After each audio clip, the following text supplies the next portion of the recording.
मदत करण्याचं नियोजन ठेवलं आहे।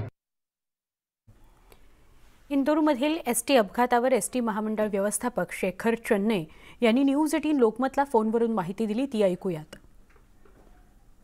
जी माहिती आमच्यापर्यंत आता पोहोचलेली आहे त्यानुसार ही सकाळी 7:30 वाजता ही बस इंदोर इथून निघाली होती आणि साधारणपणे 9:15च्या दरम्यान ती खलघाट आणि ठिगरी या दोन गावाच्या मध्ये नर्मदा नदीवर पूल आहे त्या ठिकाणी पोहोचली होती आणि त्यानंतर नदीच्या पात्रात कोसळली आणि धार जिल्ह्याचे जिल्हाधिकारी तिथे उपस्थित आहेत, त्यांच्याशी आमचा संपर्क चालू आहे आणि बचाव कार्य अजूनही सुरू आहे।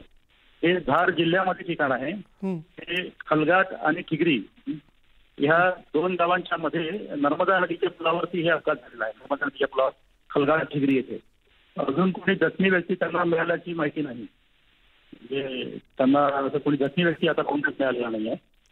हे 13 लोकांचे त्यांना मृतदेह मिळालेले आहेत आणि बस त्यांनी आता बाहेर काढलेली आहे नदीच्या पात्रातून।